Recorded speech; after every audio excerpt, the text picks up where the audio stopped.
So Robert Gottliebsen, you've had some time to have a look at the Medibank prospectus right now. What struck you about it? Well, I put my feet up and it was a really interesting document. And I saw a couple of odd things there. And I think you'd have to say that Matthias Cormann and George Savvides have just been just a little bit naughty. No, nothing wrong, just a bit leading. Most people who subscribe to Medibank believe and will get 4.2% yield, assuming a $2 price. Obviously more of the price is lower than that. Assuming a $2 price, 4.2%, and they'll get that for the year ended June 30, 2015. No argument.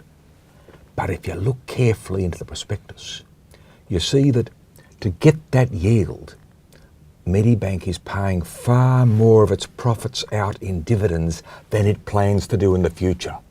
Indeed, to maintain that rate of dividend in the year 2016, that's the next year, Medibank is going to have to lift its profits 20% or 19% because it's saying that about 75% of its profits should be paid out in dividends. And 75% of the current profits, so that's the year to June 3015, only give you a yield of 3.5%. Look carefully in the prospectus, and that's all spelt out in the small print, but not in the big print. So this question over dividends is something that is, swirling around right now more generally. Are you taking affront at the fact that they're suggesting the dividend will be higher than it is, or do you actually genuinely believe they should be putting more into the dividends? Well, no.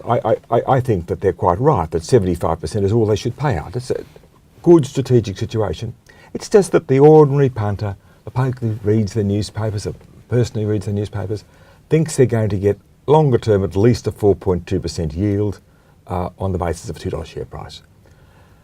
They won't get 4.2% unless the profit rises substantially, or Medibank say, look, we'll not do what we're saying in the prospectus and pay out something like 84% of their profits, not 75%. And it just leaves you a funny taste.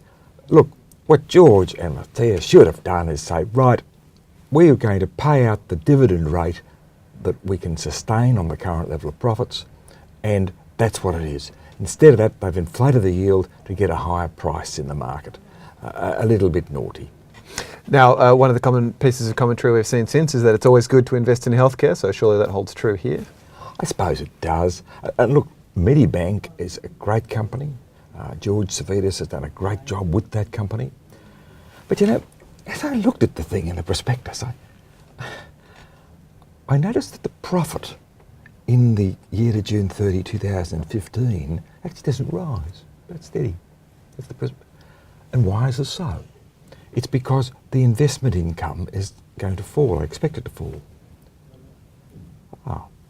That makes it look like, to me, much more like an insurance company than a health company. It's a company that is in the insurance business. It insures your health risks. It takes out, when you take out a Medibank health cover, it's an insurance policy. And that's what this company is, more an insurance company than it is a health company. It's a health company that it's an insurance company in the health business.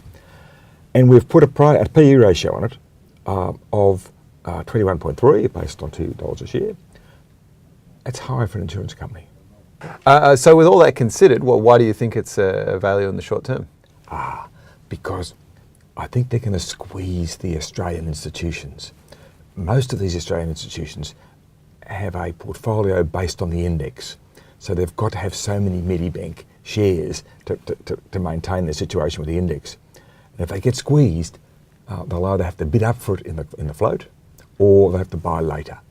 And I think that will probably give it a premium for a little while. And it'll be fine.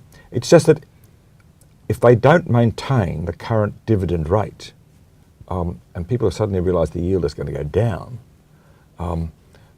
then that's when the share price will get under pressure. Maybe it won't happen, but it's certainly not in the prospectus. It gives you clear warning that it might in the small print. In the small print. Robert Gottliebsen, thanks very much.